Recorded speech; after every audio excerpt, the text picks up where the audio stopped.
Inge tiene apagado su micro. Sí, Gracias, perdonen. Muy amables. Bueno, habíamos quedado platicando o habíamos terminado de hablar sobre lo que son las vigas como tal, como elementos estructurales. diga así, que no tenga. Em, los elementos estructurales habíamos dicho que son diferentes elementos que pueden soportar una carga de ocupación más el peso propio de estos elementos. Habíamos visto tres criterios de diseño bastante puntuales con respecto a lo que son las vigas. El primero de ellos es que deberíamos eh, tener o tener cuidado en diseñar estos elementos con luces no mayores a 5.50 metros. Segundo, que las vigas solamente se diseñan con acero longitudinal y bastones, más no contenciones. Y tercero, dependiendo de el tipo de viga que vayamos a tener, así será pues el diseño de la misma, ¿no? Algo muy importante que nosotros debemos de saber también es que el refuerzo, lo que hablamos ayer era el refuerzo longitudinal de nuestras vigas, más no el refuerzo transversal. ¿A qué me refiero con refuerzo transversal?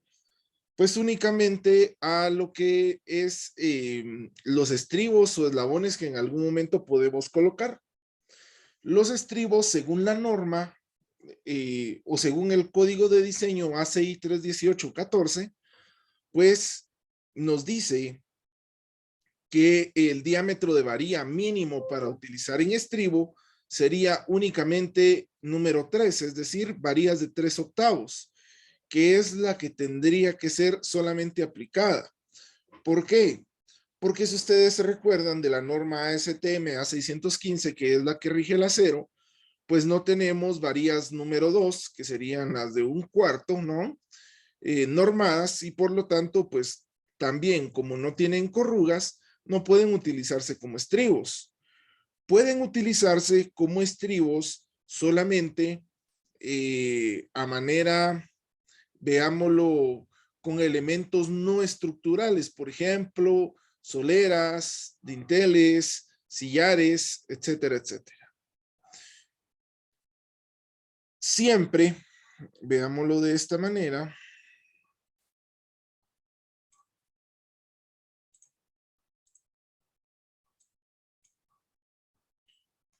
dentro del diseño de nuestras vigas, siempre jóvenes, debemos de colocar el primer estribo o los primeros dos estribos a 3 centímetros del nodo. Es decir, que la distancia que existe entre este estribo y el acero, perdón, y la cara de refuerzo de nuestro acero, pues lógicamente esta distancia tendría que ser siempre menor a 3 centímetros. No podemos utilizar mayor a eso. ¿Por qué? Porque el corte siempre se maximiza cerca de los de nuestra viga. De igual manera, perdón, de igual manera deberíamos de tener por lo menos a L tercios el confinamiento de nuestra viga. Vigas y columnas. Usualmente se dice que es L tercios. Muchas personas utilizan L quinto, sin embargo, L quinto suele ser un área muy pequeña de confinamiento. ¿A qué me refiero con confinamiento? Que el confinamiento es una distancia muy pequeña de separamiento entre acero transversal, es decir, entre estribos. ¿Para qué nos sirve esto? Para soportar las cargas a corte maximizadas, ¿verdad? En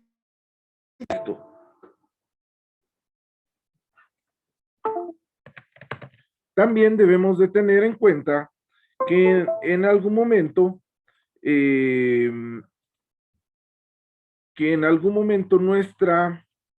llamémosle nuestra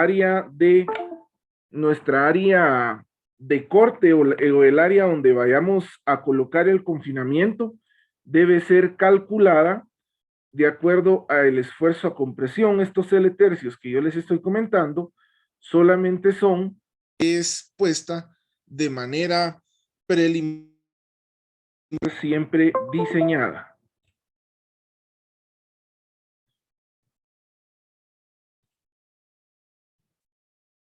Hablemos ahora sobre el tema de losas.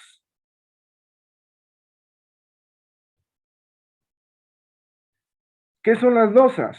Bueno, las losas son elementos estructurales de tipo plancha.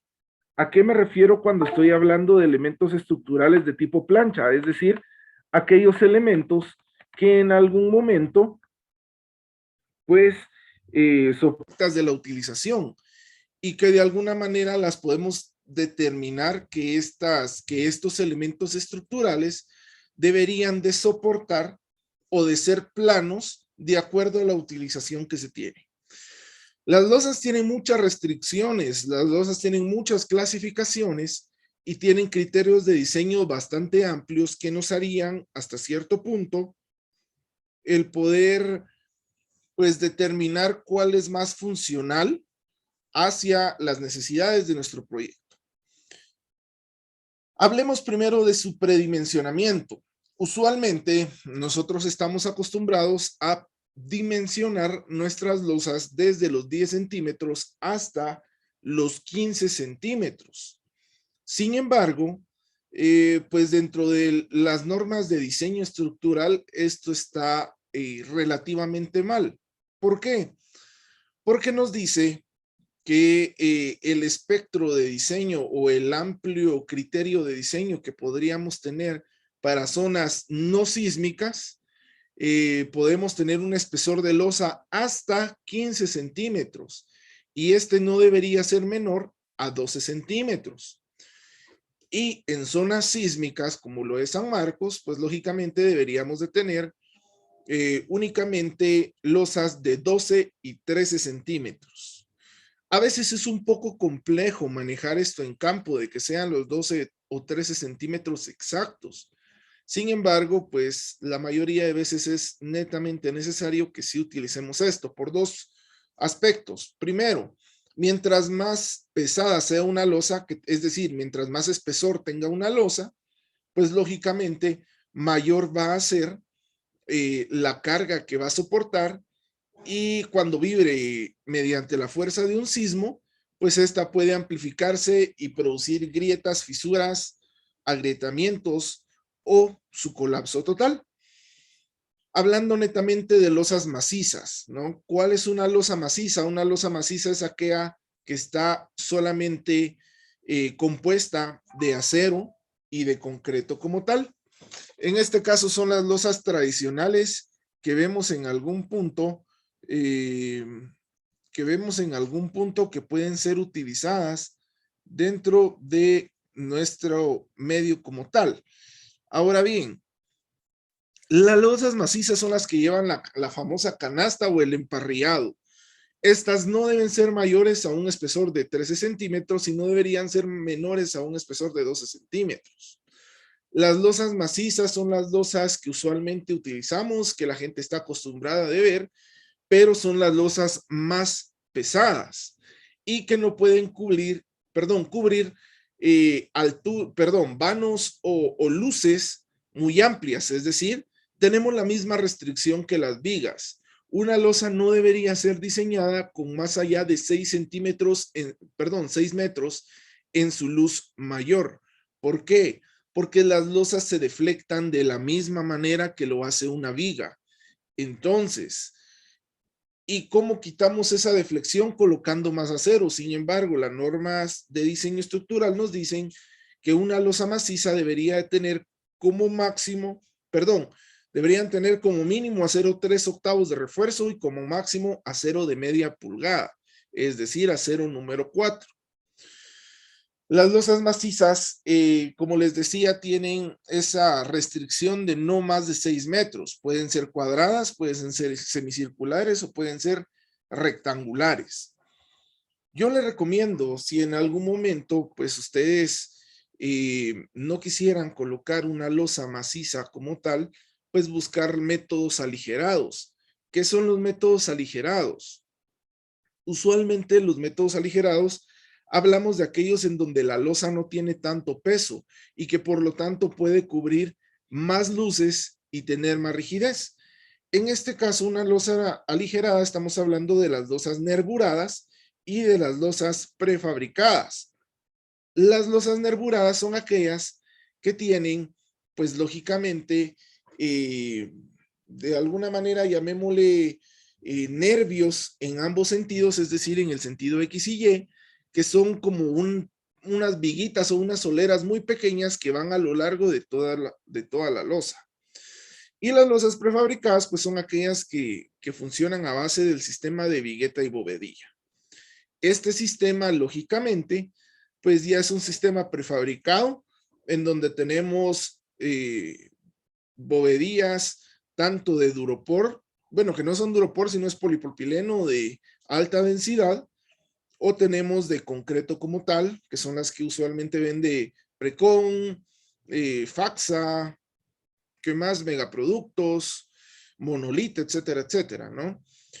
Y las viguetas, pues, son hechas de acero pretensado, es decir, acero de alta fluencia, que ha sido tensado previamente para desarrollar un esfuerzo aún mayor al grado 60 que estamos acostumbrados a tener. Las losas macizas, pues ya sabemos que son las tradicionales que podemos ver en toda su estructura. El problema de estas losas es que en algún momento no podemos diseñar grandes luces y que tenemos que tener un control de calidad bastante estricto con respecto a nuestros boquetes, con respecto al curado y al fraguado del concreto, a la fundición y a respetar el espaciado que en algún momento podemos tener. Usualmente decimos que el refuerzo debería estar colocado a cada 16 o a cada 18 centímetros. Sin embargo, esto es una medida preliminar. Lógicamente, esto también se diseña de cierta manera para que podamos nosotros, pues, establecer su funcionamiento de manera adecuada. El espaciamiento máximo que deberían de tener las varillas de refuerzo en una losa maciza son 20 centímetros. Y el espaciamiento mínimo que deberían de tener son 10 centímetros para losas sumamente pesadas que cubren o que soportan grandes cantidades de carga. Las losas nerburadas, si ustedes han tenido la oportunidad de ir, por ejemplo, a todos los módulos de la San Carlos, de Guate y de Xela, usualmente estos módulos tienen espacios entre columnas, es decir, luces de aproximadamente 9.60, 9.80 metros, por así decirlo, es decir, son luces bastante grandes y lógicamente para cubrir la distancia con losas se utilizaron losas nerburadas. ¿Qué fue lo que se hizo? Pues únicamente si ustedes miran al techo aparecen como rieles en ambos sentidos que crean un boquete en la parte de arriba. Estas son las losas nerburadas, es decir, que crean nervios de manera transversal y longitudinal de nuestra losa. ¿Cómo rellenamos la parte de adentro de nuestras losas nerburadas? Bueno, la podemos rellenar de tres maneras. O bueno, podemos tomarla de tres maneras. Primero, podemos dejarla vacía, es decir, que solamente podríamos dejarla así que quede solo con los nervios. Segundo, podríamos dejar que en algún momento la rellenamos con polipropileno de alta densidad o con Duroport, ¿verdad? Tal y como lo tenemos en la foto del medio. Y podríamos llenar de alguna manera, pues lógicamente mediante burbujas de aire que son pelotas, como que eran pelotas de plástico que tienen también alta densidad, que no pueden corroerse ante el concreto y que de alguna manera podemos tenerlas como métodos aligerados dentro de las losas. Sí, Lignario, adelante. Ingeniero, muy buenas noches, gracias, muy amable. Solo para informarle a todos nuestros estudiantes que ya tienen acceso al aula virtual. El usuario es idéntico al del año pasado, igual a contraseña. Recuerden, el usuario es de la siguiente forma. Voy a poner un ejemplo. Tenemos ahorita al ingeniero José David Fuentes Reyes. Entonces, ¿cómo sería el usuario del ingeniero? Sería JD Fuentes R. Ya, las iniciales de los dos nombres, el primer apellido completo y la inicial del segundo apellido. No cuenta terceros apellidos. Y la contraseña, alumno A mayúscula, Udeo U mayúscula, 1, 2, 3. La misma del año pasado. Recuerde que usted debe de cambiar su contraseña de inmediato. Gracias, Inge, muy amable, que tengan una feliz noche. Para servirle, buena noche. Bueno, compañeros, entonces no se olviden de inscribirse al aula virtual. Ahí ya está subida esta clase, el sílabo y uno de los libros que vamos a utilizar. Bueno, en fin. Chequeemos entonces, sigamos hablando de las losas. Decíamos que las nerburadas podrían tener ciertas pelotas que son como las pelotas de playa un poquito más pequeñas, que son de alta densidad, que tienen encerrado aire. Esto, la única función que cumple es de relleno, no tiene ninguna función estructural. Ahora, las losas prefabricadas las tenemos de tres maneras. De igual manera, tenemos solamente con una bovedía de concreto, que es como la que vemos en la foto.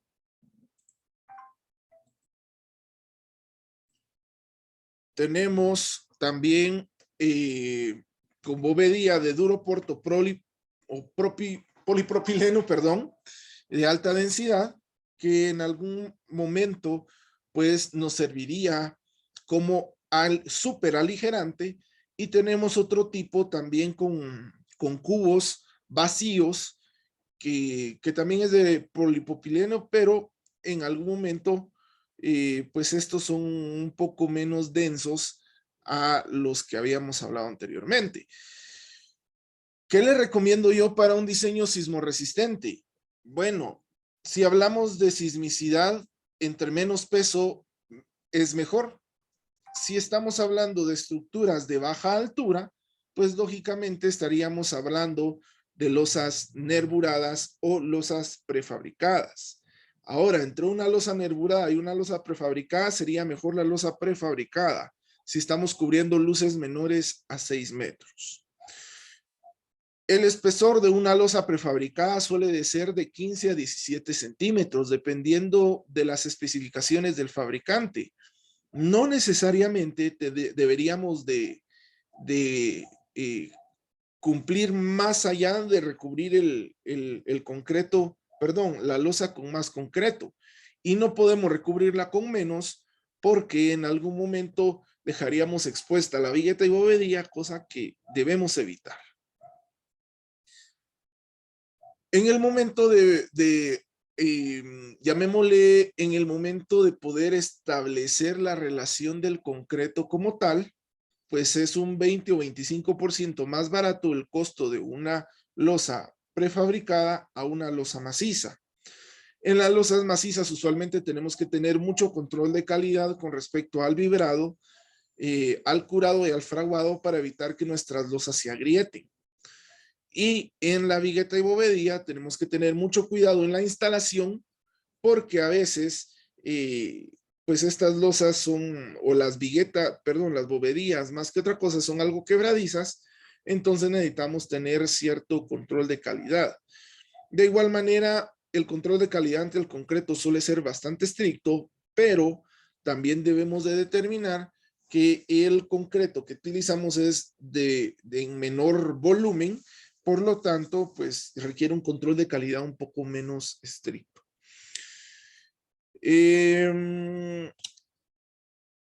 ¿Preguntas, compañeros, hasta el momento?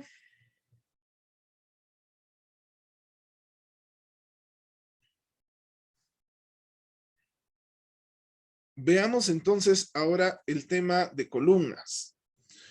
Las columnas nos dice que son elementos estructurales verticales de concreto reforzado, acero o madera. Su función principal es soportar las estructuras horizontales de una edificación. Se clasifican solamente por su sección. Pueden ser una sección rectangular o cuadrada y podemos tener secciones circulares.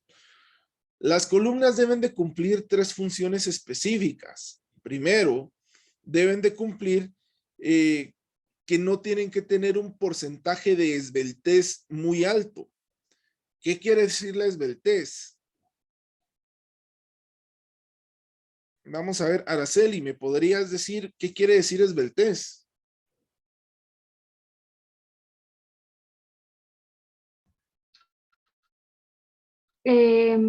Tal vez sería como ay, ¿cómo decirlo? El grosor, por decir así. Es lo que, Ahí van, más o menos, más o menos. Mario Maldonado, ¿me podrías decir qué quiere decir esbeltez?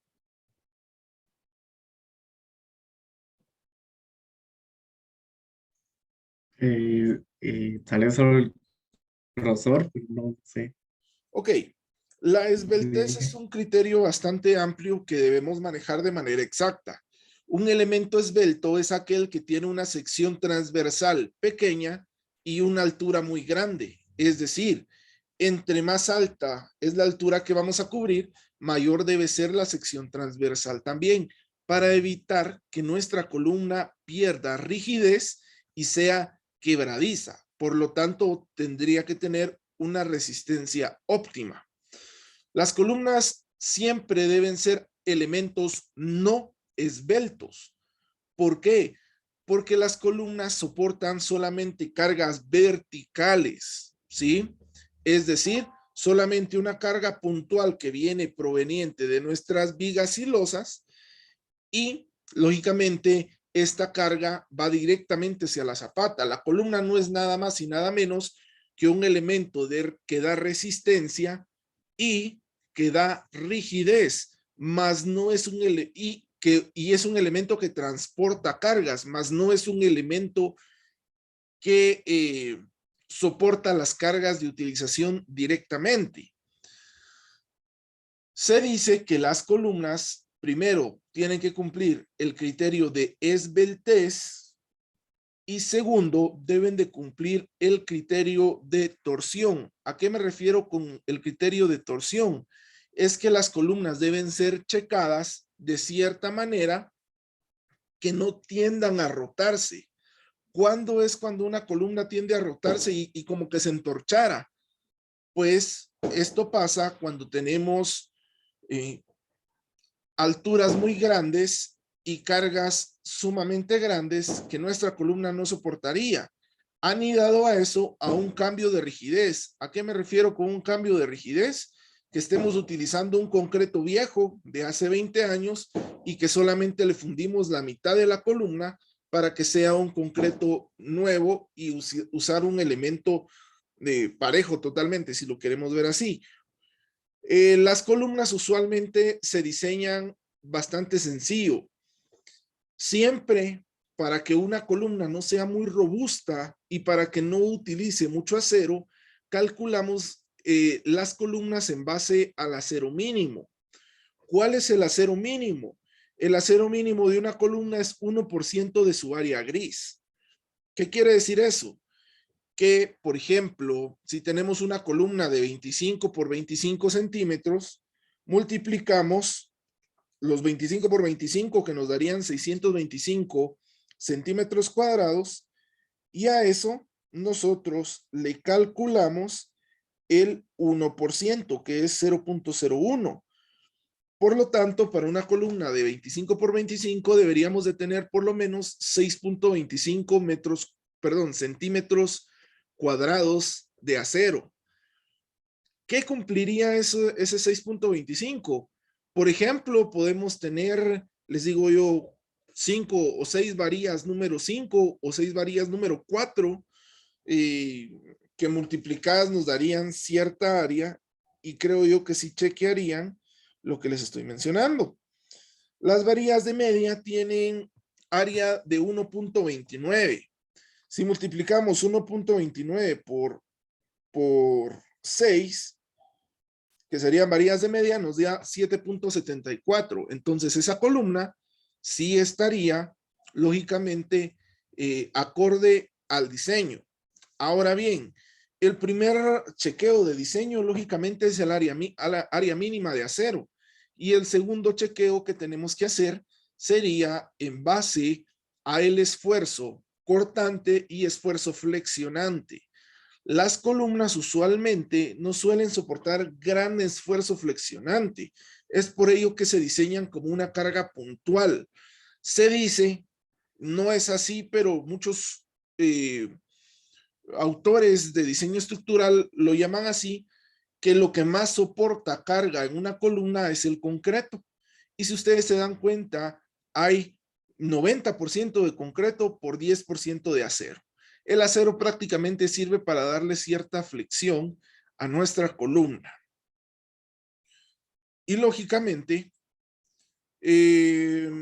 las columnas cuadradas y circulares se diseñan de manera distinta.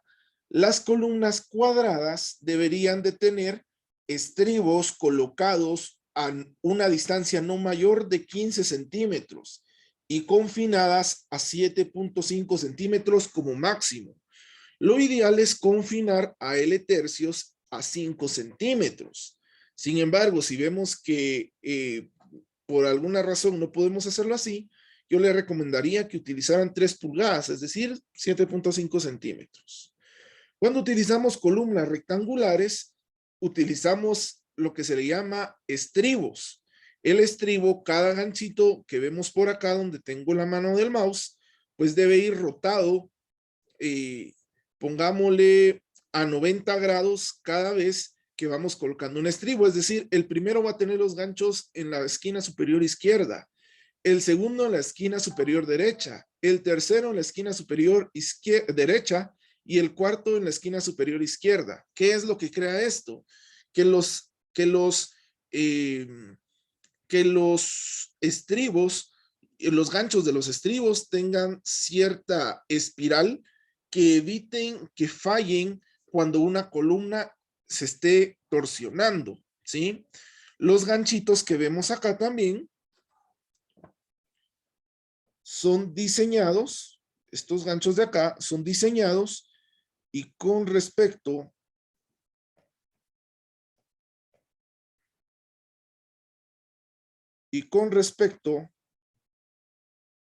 aquí tenemos los ganchitos. Estos ganchitos deberían estar doblados en un ángulo de 135 grados según la normativa 31814. He visto muchas, y les voy a traer fotos de las operaciones que he hecho durante este año.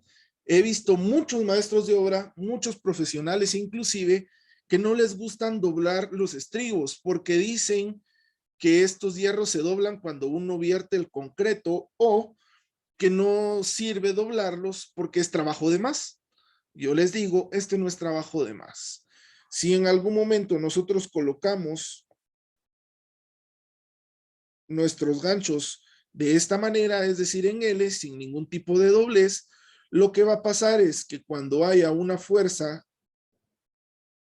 sísmica de cualquiera de ambos lados, lo que va a pasar es que esto se va a romper, esto precisamente se va a romper y nos quedaría un estribo abierto, con lo cual nuestra columna se ensancharía, explotaría, como se le dice usualmente, y eso no serviría absolutamente ya para nada. Ahora bien, eso hablando de parte de las columnas cuadradas o rectangulares. De las columnas circulares no llevan estribos. Una columna circular que tenga estribos es una columna mal construida y mal diseñada. Usualmente deben de llevar sunchos. Un suncho no es nada más que una espiral que va desde el principio hasta fin de la columna, hecha por supuesto de acero. ¿Por qué las columnas circulares no llevan estribos? Primero, porque ya no cumplimos el criterio que les acabo de mencionar con respecto a los ganchos que les estaba diciendo, porque ya no tenemos una sección a la cual medir los 135 grados de doblez. Primero. Y segundo, porque en algún momento suele el efecto de corte suele maximizarse dentro de una columna circular. Por lo tanto, ¿cómo evitamos el corte? Colocándole sunchos o estribos espiralados, como le dicen algunos otros autores. Si tenemos una columna, por ejemplo, asumamos de unos 3 metros, creería yo que con una varilla de 6 metros de largo podrían hacer los sunchos.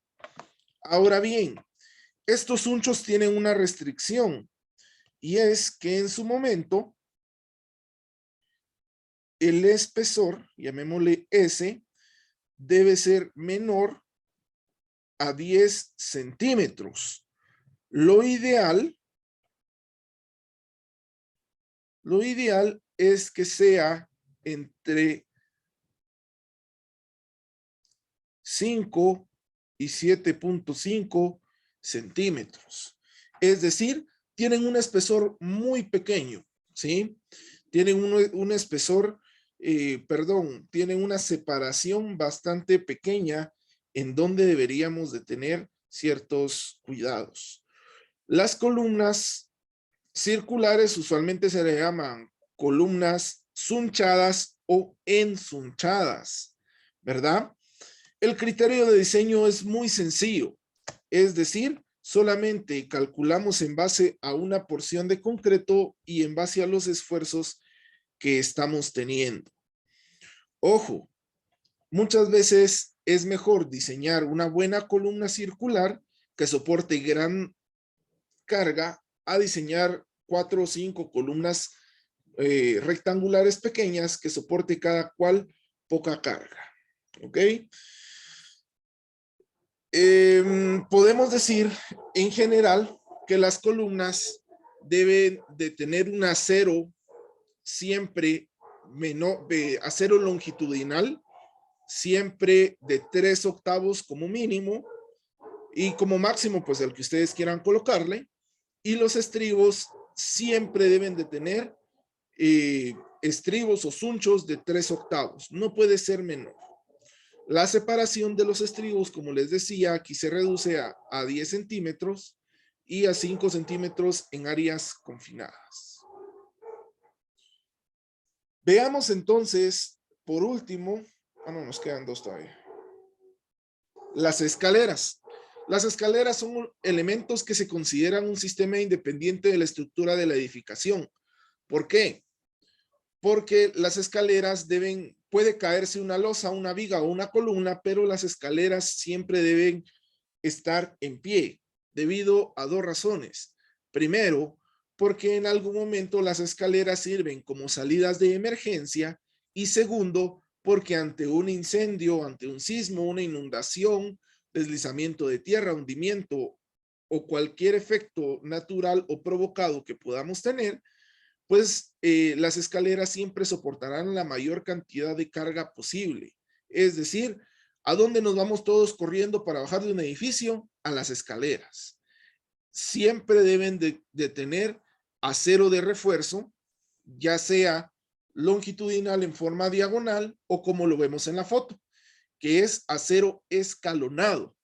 Lo ideal es que se trabaje y se diseñen las escaleras de esta manera, es decir, con acero longitudinal y estribos que le den forma a nuestros escalones. Lógicamente, este acero tiene que ser como mínimo de 3/8 longitudinal y transversalmente. Pueden haber escaleras de madera, de acero y de concreto armado.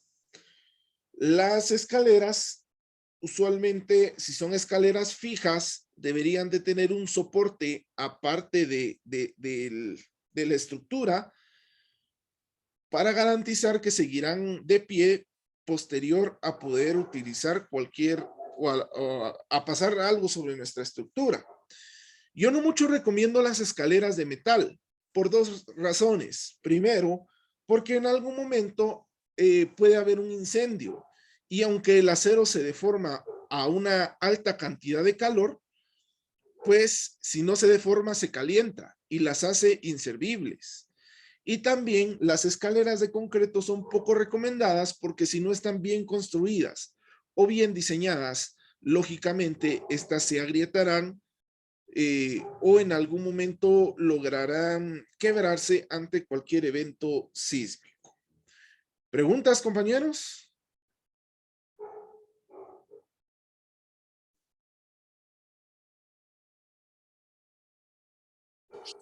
Entonces, ¿qué material sería adecuado a las escaleras? ¿Cuál sería lo más adecuado?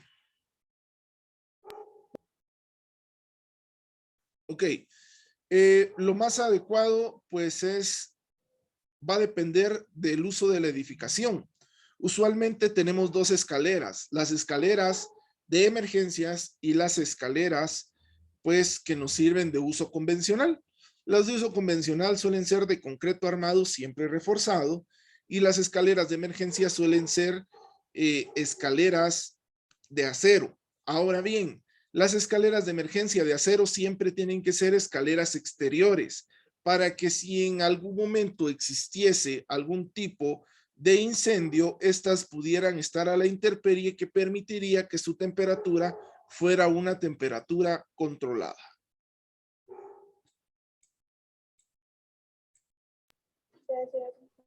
Ok, ¿alguna otra pregunta, compañeros?